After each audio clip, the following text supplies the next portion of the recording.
Okay. Hi, I'm Linda Hutchinson, and on behalf of the News Access and Literacy Task Force of the League of Women Voters of Colorado, I'd like to welcome you to Democracy on the Precipice: What Happens When Local News Disappears. Before I hand the program over to our moderator, Kay Shaw, who I have to acknowledge she did all the work on this. She's amazing. I would like to say a few words about League of Women Voters of Colorado, and then Beth Hendricks will speak briefly about our Eyewitness program. The League of Women Voters of Colorado is a nonpartisan organization. We do not endorse political candidates or parties, but that does not mean that we do not take positions on issues, and one of our positions is to support local news. In a nutshell, the League believes that informed and active participation of citizens in their government is essential to making democracy work, and citizens can only be informed when there is barrier-free access to credible local news and information. With that, I'm going to hand it over to Beth. Thanks, Linda. I'm Beth Hendricks, the Executive Director of the League of Women Voters of Colorado, and I welcome you all here tonight. Thank you for being here.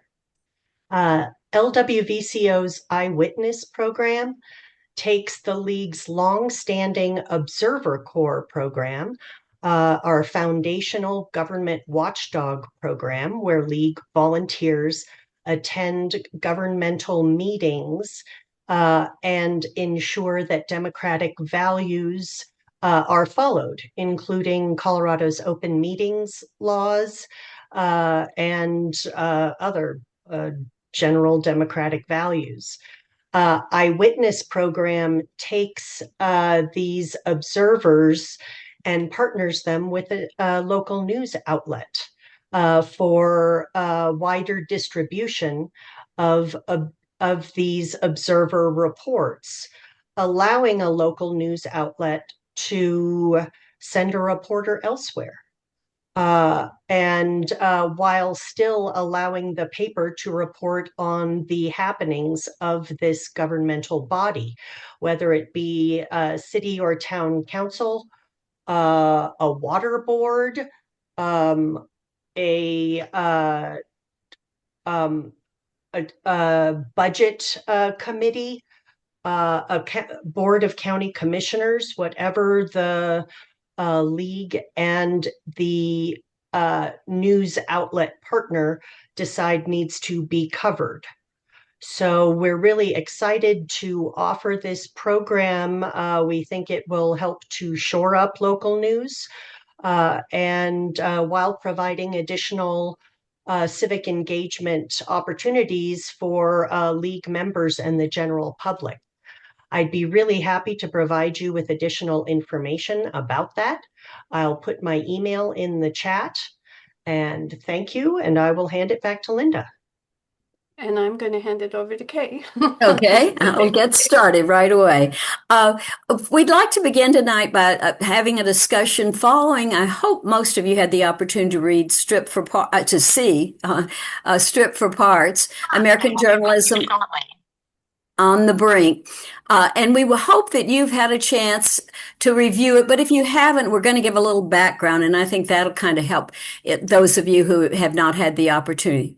This conversation is about journalism, but it's about a lot more too. It's really about democracy. It's about our community and what happens when the system we rely on breaks down and does not function in the way it was designed to do, and we begin to have eroding of the system. We do want to have questions and answers, but we'd like those to stay to the end. Lisa Seitz, right? Lisa, will you wave your hand right there? Is going to be following in the chat, keeping up with what's happening. And then when we open it up for questions, she will bring those forward so that we have them. And the other thing we'd like to ask is that please focus your questions on things that have to do with democracy, how this relates to what has happened and what might be our future options within it, so that we can really try to expand upon, yes, we've seen the video, but we also want to say, so what can we do?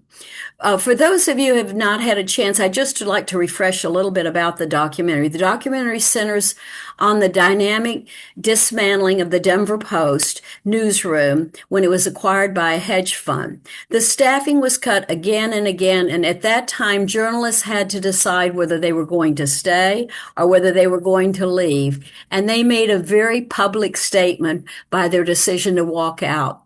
What makes this story resonate far beyond Denver is what it reveals about a national trend. Local news outlets treat many newspapers as financial assets rather than civic institutions. And we in the League believe that it's an important part that newspapers play in helping communicate and providing information to our community. So tonight we want to move beyond this film and talk a little bit about what's next for Colorado. And we really want to make this also across the whole state. Yes, the video was about Denver, but we also know that there are rural areas that are really being hurt by what's happening. And we know that there are where neighborhoods have come to, our communities have come together. So I'd like to begin tonight by introducing our three speakers. And then what we want to do with our question is I plan to ask two of them a question. If the third one wants to enter in, you certainly can, but we'll kind of move through a set of questions that way. So first I'd like to introduce Corey Hutchinson. Carrie, you want to wave? So everybody knows who you are. There. He runs the Journalism Institute at Colorado College. He advises the Colorado Media Project. He serves on the board of the state chapter of the Society for Professional Journalism. He also writes a weekly newsletter, Inside the News. And if you look on our chat, you'll see that there. Many of us use that to understand kind of what's happening with local media in Colorado. So I urge you, if you don't take that, to get on the list and you'll be receiving something weekly from him. Next, I'd like to introduce Larry Rickman. Larry, raise your hand. Okay, over there. Larry is one of those people that walked out that day and that time and decided it was time for the Colorado Sun to be birthed. It's a nonprofit newsroom founded in direct response to the crisis. He was one of the original co-founders and he serves as his publisher. Prior to that, he was senior editor at the Denver Post and managing editor at the Gazette in Colorado Springs and city editor at Greeley, and served in, I think, 22 years or something with the Associated Press. So quite a bit of experience there. Our last panelist we're very happy to have is Jay Seaton. Jay, raise your hand. There he is.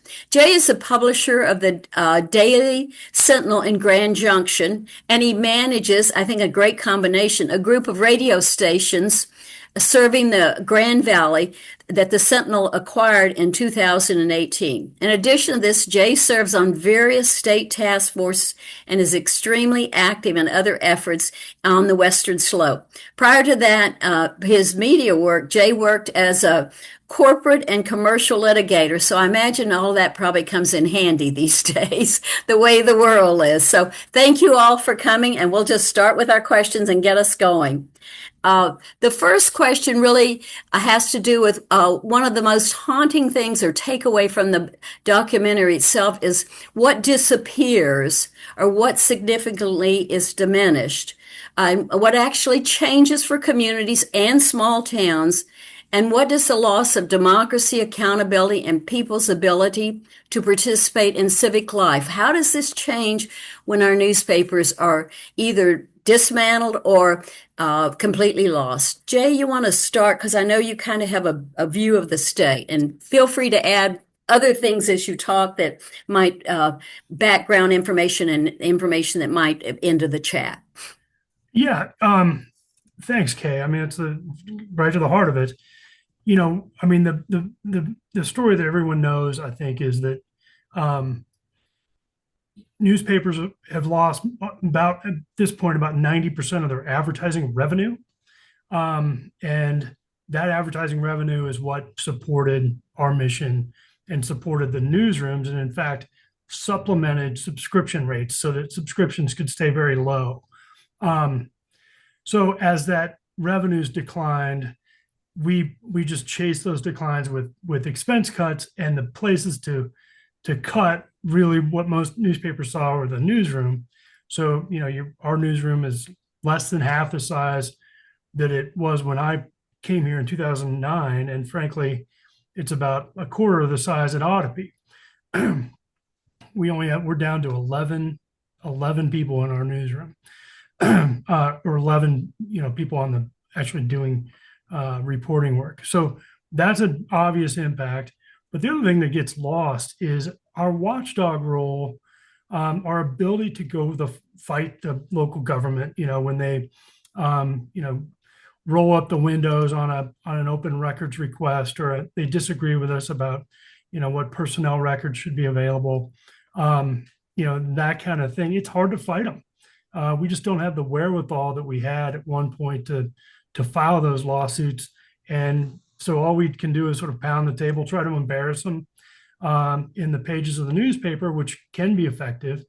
But, it was, we really do serve that watchdog role much more effectively when you can back it up with them knowing that they're going to get sued. And those days are gone, for us. And throughout this region, we've seen some news deserts emerge. And those stories, I think everyone knows, the life gets more expensive in your community. There's more corruption, way less accountability in government. And frankly, I think the communities are less engaging, less interesting. People, voter turnout declines. All these things happen when a newsroom diminishes or the entire newspaper vanishes. I could go on about this subject for the entire hour, so I'll stop there, Kay, and let you pass it on. Okay, Larry, I'm going to ask you to share kind of from the point of view of what you've seen happen with y'all, and also what, as far as participation in civic life as a result of when these changes happen. And from your situation, but also, other places in the state too. Oh yeah, for sure. And thank you again for having us. This is just a really important conversation that's near and dear for all of us for lots of reasons.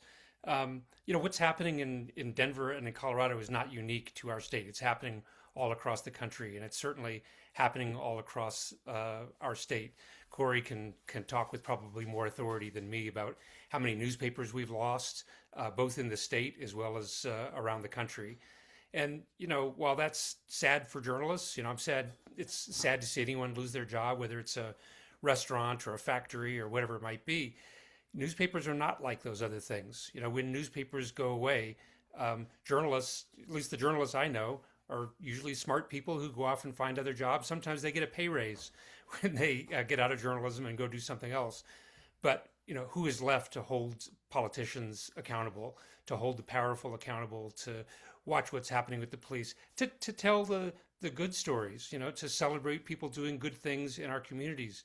Newspapers have been part of the thread that, has formed the tapestry of communities, since our very nation's founding. And the founding fathers weren't any big fans of newspapers, probably. They got beat up pretty good back in the day. Maybe it should have gotten worse, but in some cases. But they understood that a healthy society needed a watchdog, and that's why the very First Amendment protects freedom of the press. So, for us, there are all kinds of studies that show that civic engagement drops, fewer people run for office, fewer people vote when newspapers go away. It's very clear that there's a direct correlation between a healthy democracy and the health of your local newspaper or news organization. I guess we're sort of a newspaper. We're online, but we still consider ourselves a newspaper here at the Sun. Larry, if you want to just mention a little bit more, just being online, because Jay, you are a printed document. So do you want to just explain what y'all do? Just the difference kind of between the two? Yeah, so look, I've been a journalist for 40 plus years. I worked for, as you mentioned, for Associated Press and the Denver Post and others. And, what we do has not changed really over all of that time, over the 40 plus years that I've been doing it. The channels have changed a lot, whether it's paper or social media or digital, et cetera. we decided when we created the Colorado Sun nearly 8 years ago that paper. Look, I still love paper, the printed paper. I still get the Denver Post thrown onto my driveway every morning, at least most mornings, when they deliver it. But it's difficult. Jay can talk about it with more authority than I can, but newsprint is expensive. It's there are very few, sadly, very few driveways in my neighborhood that get a printed newspaper anymore. So we made the decision to be digital only. So we serve our readers on our website through our newsletters. We have a podcast, et cetera. So we're trying to meet people where they are. And for me, most of the readers we serve have decided that online is the way to go. Jay, let me just flip back to you for a second. How are you doing things online too or not? Yes.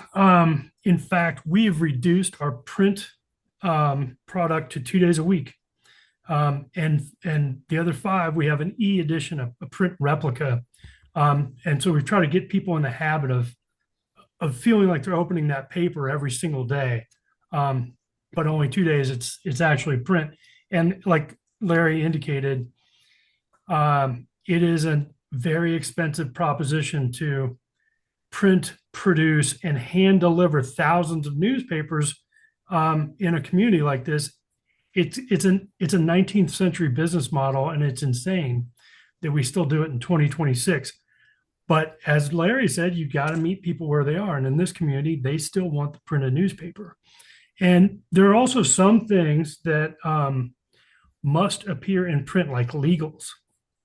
And so as long as that is still occurring and there's revenue attached to those things, we will continue to produce a printed newspaper because it's a permanent record, right? Nobody can go and change the words on a printed product as they can on an e-edition or a web page. So there's still value in print. I wish we were still printing 7 days, but this change has saved our bacon. We did not lose money in 25, that for the first time in a long time. Corey, would you share with us what you're seeing in Colorado? What do you see? Because you look over kind of the whole state and the position you're in. What are the biggest gaps in local news coverage? What kind of stories are we missing? And also, what's just kind of happening? What are the statistics and kind of things about Colorado? Sure. Some statistics are our research at the Colorado Media Project, which was featured at the end of Stripped for Parts. I was glad to see that. I'm an advisor to the nonprofit Colorado Media Project, and part of my work at Inside the News in Colorado has been to track news deserts, and I've worked with some other researchers in Colorado trying to figure out where they are. And some of the statistics are this. So from roughly 2004 to 2019, Colorado lost 52 newspapers. So I said 2004 to 2023, I should say, 52 newspapers, and about 19 of them or so were from 2019 to 2023. And just in the past couple of years, I can tell you I've counted close to 2 dozen more. One of the things we saw in Strip for Parts was what happened to the Denver Post at the hands of claws of Alden Global Capital. But what happened after that film was produced was that the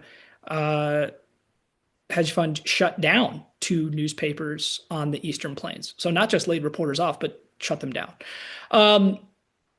There are at least 2 counties in Colorado, Cheyenne and Lincoln, that are what we consider a news desert, and that definition would be a county that no longer has a print newspaper serving it. There may be more. There could be 3 counties in southeastern Colorado that no longer have, well, they don't have a printed newspaper serving them. They do have online editions, and they've kind of 5 newspapers out there have been rolled up into one. So let's just say there's potentially 5 news deserty counties in Colorado. And I just put a link in the chat that shows you what happens, because you asked civically what happens with changes in a community. Jay said that civic and Larry said civic participation drops. Specifically, what happens is fewer people run for office, down ballot, fewer people vote in down ballot races.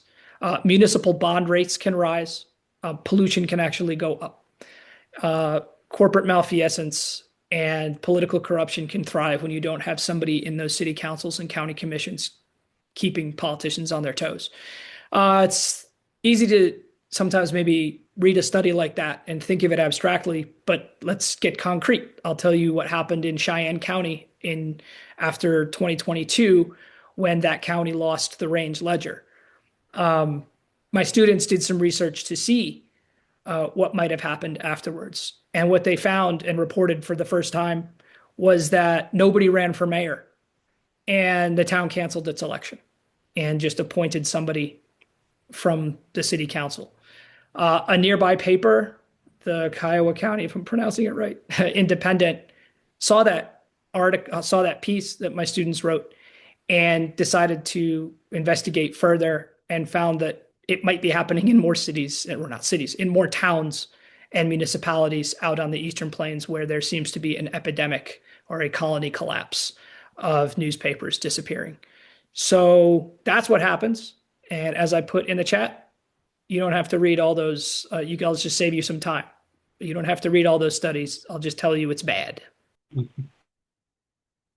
Let's go to the next part, because I think this is, as we look at this, is really something to think about. The Colorado Sun was founded in direct response to this crisis. They developed a little different model when they started because, as you said, they went online and a variety of things that Larry has shared.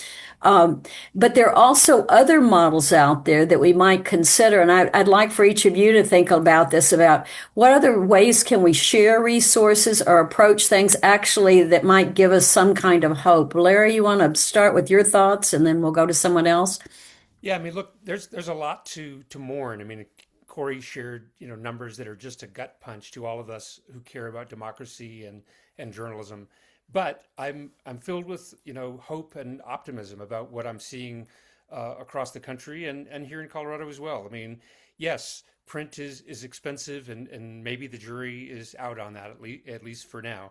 But the work that we do is what's important, not the channel, not the medium that lands on your driveway.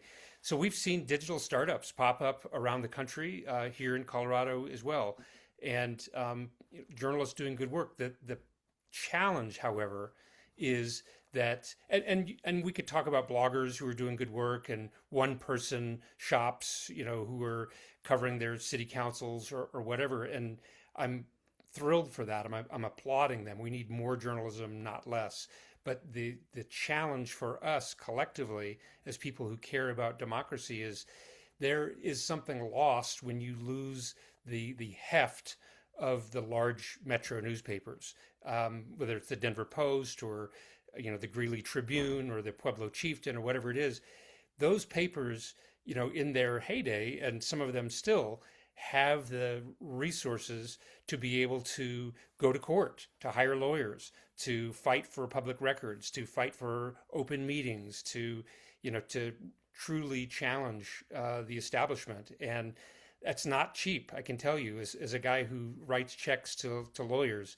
It's not cheap to do that work. So while I'm encouraged on the one hand by seeing individuals who care and small organizations pop up digitally, that's a very good thing. We still need some organizations with the resources to be able to do the work that the founding fathers envisioned when they established freedom of the press. Corey, are y'all seeing any, in the research you're doing, any kind of other collaborative models that have come out or shared resources between newspapers or between communities? Sure. Colorado is way ahead of the game when it comes to collaboration, networking, and we have a connective tissue here among our journalists and newsrooms that other states haven't even dreamed of. One thing about that, though, is that what catalyzed all of this was what happened when Alden Global Capital, the hedge fund in the film we just watched, vandalized the Denver Post in the spring of 2018. Um, it's a really interesting thing to think about what Colorado would look like had that not happened. Because since 2018, our news and information ecosystem in Colorado has become incredibly robust and we've done a lot of experimenting and a lot of pioneering work on the collaborative front, particularly the organization Colorado Media Project. I don't think exists if that trauma didn't happen to our news ecosystem in 2018. The Colorado Sun wouldn't exist if that didn't happen, and Colorado News Collaborative, known as CoLab, wouldn't happen either. And these are organizations that have kind of created a model that other states have adopted. And so, in some ways, what happened in 2018, because of what that hedge fund did, catalyzed a lot of positive developments in innovation and the way people are thinking about working together in ways that they weren't before. Larry and Jay probably remember the great newspaper wars that I missed because I wasn't living in Colorado at the time. But those days of fierce competition have been supplanted by collaboration. And that is encouraging and exciting and is a positive development despite what kind of sparked that development. Higher education is another place that is becoming increasingly helpful to local news and information ecosystems in Colorado and beyond. And I'll just go ahead and put in the chat a recent report that I wrote for the Center for Community News at the University of Vermont that shows all the ways in which higher ed journalism departments are supporting their state's media environment beyond just providing students to do internships and reporting. Thank you. As we talk about this, we talk about ways that we can work with the community early on. Beth shared what was happening with Eyewitness. Eyewitness is our program that community leagues can decide to help support the local media in ways that might be helpful in areas that those people may not have an opportunity to be able to be in all places at all times. And what we see kind of as the main point of this is we may point journalists in an area that might direct them towards a future story. Not necessarily we are not making opinions or doing anything. We are just providing whatever happens there. Can any of you respond? And I'll let anyone decide, whoever would like to talk about that, how you might see that this could work with, well, maybe Jay, will start with you, with a local paper in some way, how it might help you, if you can see a way. Yeah. Well, a couple things there. I just want to follow on a point that Corey and Larry made about collaboration. And this is a good example of collaboration, Kay. But the Colorado Sun allows the Daily Sentinel to reprint stories that appear in the Sun. News reporting, not columns or some of the other unique things that they do.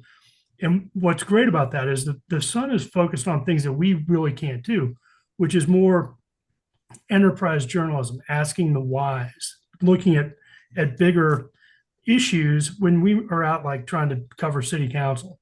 So it's a real benefit to us and probably wouldn't have happened but for all this upheaval. So I think the opportunity you're talking about, Kay, is similar. We are, well, frankly, we have so many stories in this community that we can't cover. I mean, but if we, the community like really knows where the shoe pinches, right? So if we get some better feedback from the community or from, folks in the region about, this is something people are wondering about, that's of great value to us. And hopefully we can peel off the resources to go chase it. But, the larger issue is it's revenue. I mean, if I could double the size of this newsroom, we would be an appropriate newsroom for this community. But right now, we're not. So, but nonetheless, Kay, story idea generation is enormously valuable to a community newspaper like this one. If I could just piggyback on that, I mean, once upon a time, the Denver Post at its height had 307 journalists in its newsroom. The Rocky Mountain News had roughly the same number. And, obviously the Rocky's been gone for, many years. The Denver Post is, Corey might know better than me, but I think 50 some odd journalists, maybe. that's a lot of stories that are going untold. The tragedy is we'll never know the stories that aren't being told because there wasn't a journalist there to tell them, whether it's, the bad guys being caught, doing something, or good people not being celebrated, as I said before. So community involvement, community help, just news tips, these things are so important for us because we have, the Colorado Sun, I'm thrilled to say, back when Strip for Parts was filmed, we started off with 10 journalists. Today we're a news organization with 28 people, and I'm thrilled to see that kind of growth and proud of it. But we're still tiny, relative to the need, and we need more eyes and ears out in communities across the state to help point us to stories. Yeah, not telling us what to do. Yeah. We're going to be stubbornly independent Mhm. and nonpartisan, but we love to get news tips. It's a force multiplier for all of us. Corey, anything you'd like to add to that? Sure. There's an interesting development that happened with a newspaper that disappeared recently. The Lyman Leader disappeared from Lincoln County. Last issue was maybe last month or the month before, creating a news desert in Lincoln County. And interestingly, it was not economics that led to the shutdown of the Lyman Leader. It was cultural or generational, maybe. What happened was the publisher wanted to retire and tried to find somebody to take over the newspaper and could not find anybody in that county, in that community, willing to do it. And this is something that I've heard from publishers in small rural areas across the state that run small newsrooms and have a hard time finding people in their communities who are willing to go be a reporter and be in those meetings at the zoning board and school board and things like that. Because guess what? Those meetings are long and they're boring. And sometimes they're at night and people don't want to drive at night. And people have other things in their lives to do if they're not a professional journalist with a full-time job to do it and sit and listen to one in those meetings. So I really like what the League of Women Voters is doing with the documenters and things like that, where they're training people who might not have a background in journalism, and that's fine, to go and just be in the room and document what's happening. And I will say something else that will help this. Some people are worried about AI taking journalists' jobs. I'm actually encouraged by the prospect of this new rapidly developing technology that will be able to at least give us information that's happening from these meetings that are recorded either audio or in video when there's no reporter there to see it. And so I actually do welcome some of these AI tools that can scrape government websites and watch 3-hour boring meetings, and then at least summarize them. And of course, you want a human with news judgment capabilities to kind of look at that summary and find whether something's newsworthy or not. So bottom line, the more people, the better, that are in these places where people are making decisions that will impact the lives of locals and communities. And I'm pretty agnostic, I think, about how that information actually makes its way to the public. What I worry about is just not knowing that it's happening. And of course, I worry about it being incorrect. Yeah. We'll talk about that in a minute because that is an important subject. Many people assume that journalists will kind of figure this out on their own, that it's, something, that it's kind of like, well, it's their problem. They have to figure out what will work best. What do you think the public most misunderstands about the role of a journalist and the newsroom and so forth? And what actually can we do to help people produce trustworthy news reporting? Well, trust is at the core of, one of our biggest challenges. People have never, in the history of humanity, people have never had so many choices when it came to information sources, right? It's bewildering. Once upon a time, it was appointment viewing to turn on the 6 o'clock news, and you subscribe to your newspaper or subscribe to magazines, and that's not the experience for most people today. News consumption has become a very passive experience for a lot of people. They just, I asked a student at the University of Colorado, where do you get your news? And she just gave me a shrug and said, well, I get it from my news feed.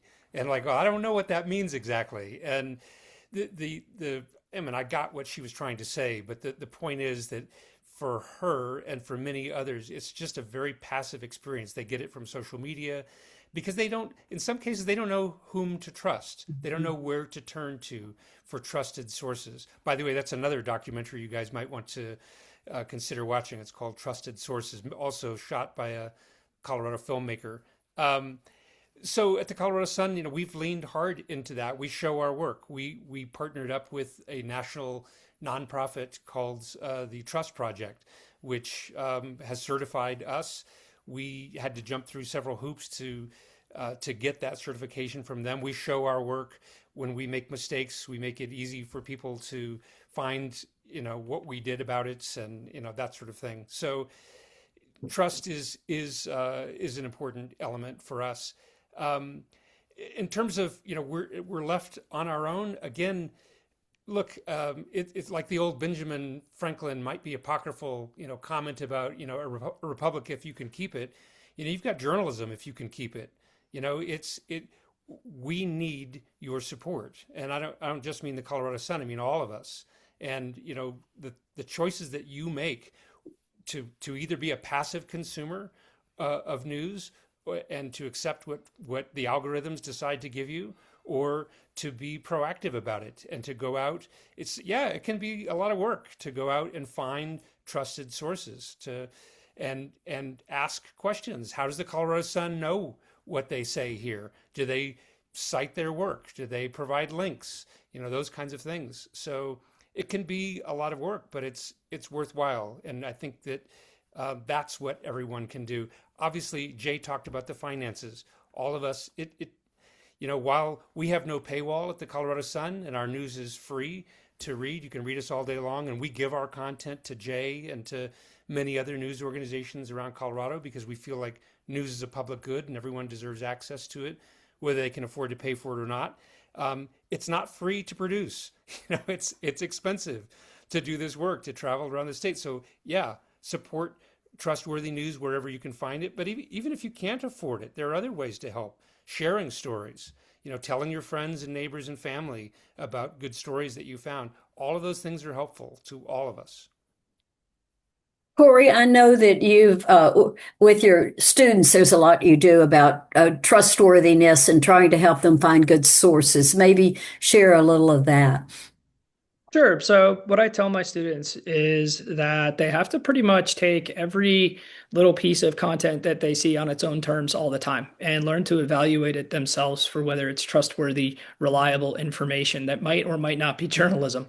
So what separates journalism from other forms of communication is that journalism has an obligation to the truth. Journalism has a loyalty to the public. Journalists should be independent from what they are reporting on. Journalists should have a discipline of verification, and their coverage ought to be comprehensive and proportional. And so I can think about those elements and then kind of apply that rubric to anything that I'm hearing, seeing, or reading, and try and get a sense of to what extent I believe it meets those elements. And I might find that sometimes I'm finding journalism in places where I don't expect, or sometimes I'm finding something that I don't believe is journalism in a medium where it's purporting to be it. One example might be something like the HBO satirist John Oliver on Last Week Tonight. He's a comedian, but they're actually journalists from former journalists from some really good news organizations on his staff. And sometimes when I see that monologue, I go, that's checking the boxes, and that looks like journalism to me. Sometimes I might pick up a newspaper or read a digital outlet that purports to be, that is, a journalistic outlet, and I might see an item in there that is sponsored content, and I'm able to tell that that is something masquerading as journalism when it's paid propaganda or paid advertisement or sponsored content or something like that. Unfortunately, the onus is more and more on us as consumers to do that work, and that's primarily because of the really bad economic state in which publishers find themselves, in which they have to do certain things. Why do you think it is that when you're reading an article in your paper online, you see these really kind of disgusting things in little boxes at the bottom that say things like how to get rid of toe fungus with a nasty picture. The reason that's there is because the publisher has decided that they're willing to take some digital pennies to put that there so an ad broker can take your data and sell it to a third party, because that's what they do to make money. And a publisher in Colorado told me straight up that we know that that's the case, and we have made the decision that we think our audience will ignore it, and it's what helps us pay the reporter to go down to City Hall. And that's where we are in our capitalism now. And that's what really encourages me a little bit about the end of, or kind of the last third of Strip for Parts there, when they were talking about the potential possibility of more public support for local news, because there has to be something to fill this gap, and that might be it. And of course, we would have to have guardrails to make sure that there wouldn't be undue influence. You know, I have an Let's- opinion here. Okay. Yes, Um, go ahead, please. There are two things I think that we really need the public to understand. One is there's a critical difference if you pay for news and if you choose to get news for free in your news feed or your Facebook or whatever. If you pay for news, I, as the publisher, am under an obligation to provide you with real, reliable content that's been vetted. It's been through the editorial process. You're the customer. I'm the provider. I have an obligation to you. If you don't pay for news, you are the product. Your eyeballs are what's getting sold. So they don't care. They have no allegiance to the truth. It's not journalism. It is they will peddle you anything that will draw your eyeballs and keep you captive while they reap a financial benefit. The other thing that I really wish people would understand is that cable news you see on Fox News, MSNBC, CNN, it's a business model. It's not news. It's entertainment presented as news. Don't drink the moonshine. That stuff is bad for you. PBS NewsHour, that's different. The local news stations are trying. They have real journalists there, but cable news is an infection, and we so often hear people comparing us, or how come you don't do it this way? It's because we have journalistic integrity and a First Amendment mission. They do not. And someone in the chat just asked about, whether this is happening in TV news as well. I think it's a really important point. The hedge funds first came for the newspapers, and now they're knocking at the door of TV. And 9 News is, correct me if I'm wrong, Corey, I think has the largest newsroom in Colorado, and they are facing the very real threat that newsroom could be gutted in the next year or so if a proposed takeover is approved, which there's every indication that it will be. So we're seeing consolidation in the world of TV news, just as we have in the newspaper world. I mean, the problem is, once upon a time, 100 years ago, your local newspaper was owned by somebody locally, right? And that was true all over the place. And today, most of the nation's newspapers are in the hands of a very small group of largely hedge funds. And that's a problem for the industry, and it's a problem for democracy. And we're seeing that same trend now knocking at the door of TV news as well. To add to that just a little bit, one of the things about hedge funds that people need to be aware of is all the tentacles that they do have. I mean, in addition to the newspaper, the other area we're seeing them in is nursing homes. Another area that they're very actively involved in is with doing education work. Another area that they're actively involved in that I just heard recently was mobile home parks. And you need to understand the reason why they get involved in these is most of them start off with owning land. And by owning land, then when things get bad, you can sell the land off and you have something that's worth a lot more. You saw what happened to the Denver Post building, the people that didn't even pay. So anyway, let's move on to your questions now. Lisa, let's go now to the questions you have, and maybe you can ask them, and we'll just kind of let whoever wants to answer it. Yeah, and Larry's been doing a really great job answering a number of them in the chat. Here's one that I think we could go into a little more detail, just kind of talking through the different funding models. I know that was a question about newspapers as well as TV, and kind of going into a little more detail about what has been tried and what's working and what's not. I can try to tackle that first. And when we first launched it, the very first thing we did was, I filed some paperwork with the Secretary of State's office as an LLC because that was the fastest way to get up and running. We felt like the sky was falling down around our head at the Denver Post, so we created an LLC.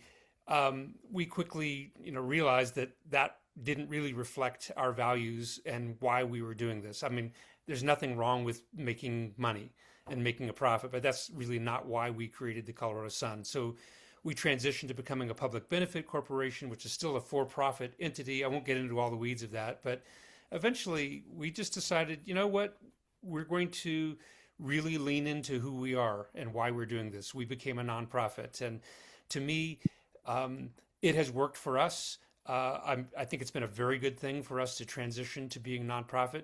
But look, there are many different models out there that can work. I'm not in this to prove a thesis that all journalism should be nonprofit. There is a lot of great journalism out there being produced by nonprofits, but there are still some great journalism being produced by for-profits. I mean, every community is different. Every state is different. What we're seeing is the failure of the old business model right before our eyes. And we need new models, whether that includes some public funding or, in our case, the support of the community as a nonprofit. Whatever that might be, we need to try some different models. I'm a bit twisted on this one. We're a for-profit, and I've come from a legal background, and my view is that, and this was mentioned in the documentary, the free press is the only private entity, private business written into the Constitution. Not only is it written into the Constitution, the language of the First Amendment is very unique in the entire document. It says Congress shall make no law. That is absolute prohibitive language. There's no other language like it in the Constitution. So I think what the framers had in mind is, after they created the three branches of government, they create a free press immune from the power of that government. We have a serious role to play in this democracy, in this republic. And my concern is that by accepting some special tax status from the government, we make ourselves subject to that government that we're supposed to hold to account. So we've got to serve mission, we've got to survive, but I would love to be able to survive as an independent for-profit that can tell that government to stick it when we need to, and not be afraid that we may lose our special tax status. So I go back and forth on this one. I'll be right there with you on the barricades, Jay, telling the government to stick it. But I will and you and I could have a discussion about this for an hour at least, about public funding.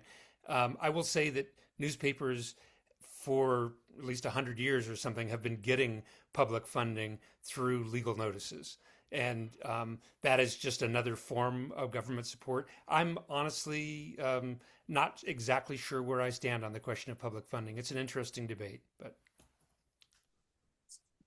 And then this is another question that's paraphrased a little bit, but comes kind of, stemming from what we were just discussing when we were talking about how much it costs to get a newspaper delivered, and that a lot of these rates have gone up.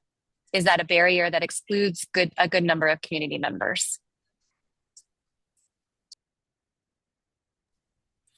It absolutely is. Like I think I mentioned in the opening remarks, newspapers were always very, very inexpensive. It was a democratic, small d institution, so anyone could afford it.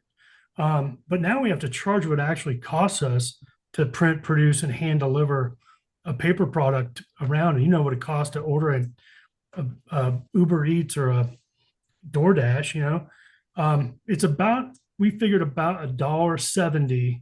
It costs us $1.70 to physically produce and hand deliver each piece of paper. So you can do the math. And so if we're going to survive, we got to charge what it costs us. And it's unfortunate, but it's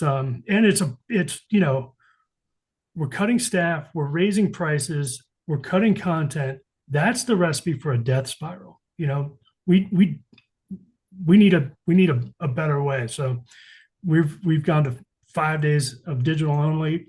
And Larry, I don't know, we may be 100% digital before it's all said and done. I'd like to add to that. I live in a senior community, and our local newspaper is shared in the community because I'm in Florida part of the year, some of you know, and it's Florida Today, and it just goes throughout the place. But I think it does what Larry says, though. Then people have a source to say, I saw it somewhere. It was done by a journalist rather than, online, who knows what. Somebody asked in the chat if there's anything that the legislature can do. And the answer is yes, actually. And we're seeing bills introduced in states across the country, and we'll see some in Colorado, I think, in the future, if we decide to follow some of these states. And they're kind of interesting. One would be something like asking the state government to direct a certain percentage of its budget to its advertising budget to local news organizations instead of social media, national campaigns, things like that. And then other ones are like tax credits, a consumer tax credit to give you if you subscribe to a news organization or you donate to a nonprofit to give you a tax break on that, or even just give a tax break to the newsroom to hire and retain journalists. And in some states, they have even set aside government funding to create a nonprofit that disperses grants to local news organizations. New Jersey's governor just signed $2.5 million in state appropriations that will go to around 170, I think, news organizations across the state. California is at a bit of a mess, but they did do something there. And it would be interesting to see under a new governor. Jared Polis won't do it because he's just philosophically not into that kind of thing. But we'll have another governor in the next year or so, and we'll see to what extent that person might be open to creative solutions. I just want to make the point that, like, if we do nothing but leave the hedge funds to their own devices, we know what the future looks like. There are examples all across the country. Corey mentioned how they've closed down some newspapers here in Colorado already. There are countless other examples across the country. That's what they do. They're in the business of making money. They do not care about democracy. And to be clear, I'm still rooting for my colleagues at the Denver Post who are still trying to do good work. They have horrible owners. They know it.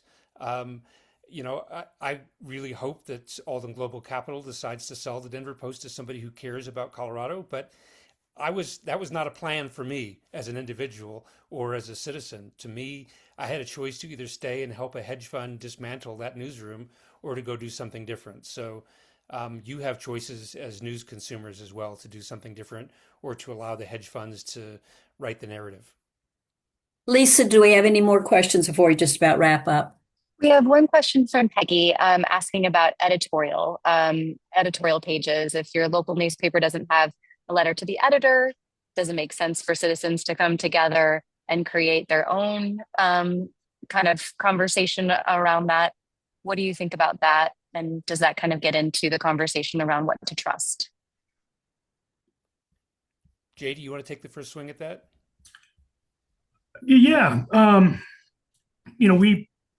We have an editorial page and print letters to the editor. We don't print letters that will be, libelous or create liability for us or somebody else.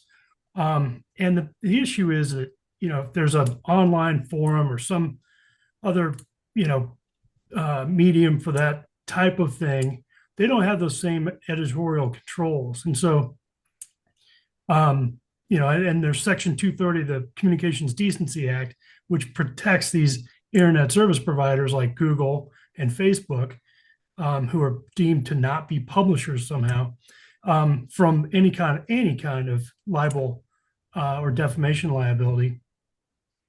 So I feel like if there's a forum that's not going, if there's a reader form of some kind that's not going through some editorial controls, it might devolve into a lot of ad hominem that we see in the stuff that doesn't get printed.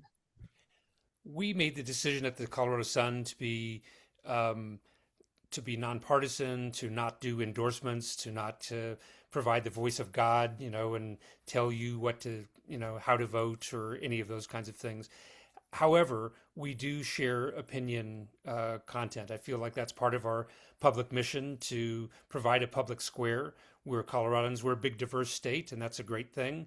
And people should have a place where they can, not shout at each other, but hear different points of view. So, like Jay, we vet the opinion columns that are submitted to us. We fact check them. We challenge the writers. We don't do letters to the editor, but in my view, just because we don't really have the staff to monitor them all and fact check them all, but we do encourage people who want to share their opinions to submit opinion columns to us, and we try to run as many as we can. Corey, do you have any thoughts?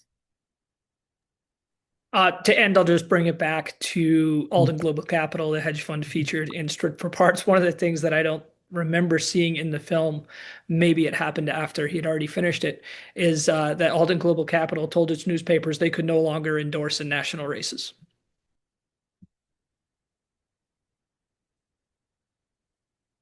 Well, I'd like to end by thanking everyone tonight for coming and joining us. I would like to remind you that the League of Women Voters has a long history of, we believe in democracy, and we believe that happens by having an informed public, and we believe local journalism plays a critical role in making that possible. We hope that all of you will think seriously about where you get your news and certainly do fact checking. I think Lisa was going to put in somewhere in there some information just about fact checking, and we'll be happy to put that in the chat. This should be available. This is recorded if you'd like to share it with some other group. And as I often end by saying to my friends, I often say this to them, we are the answer we've been waiting for. So please continue to be involved in your community. And thank you for being here tonight. Yeah, and support your local news. Yes. And we can use anybody on our news committee too. So we have a news access and literacy committee that if anyone who is not joined would like to be a member of, we'd love to have you. It's from all over the state and it's done by Zoom, so you can participate at any time. Anything else, Linda? I don't think so. Thank you, everyone. Thank you, everyone. Thank you, Thank guys. you, Yes, everyone. we appreciate it. Thank you.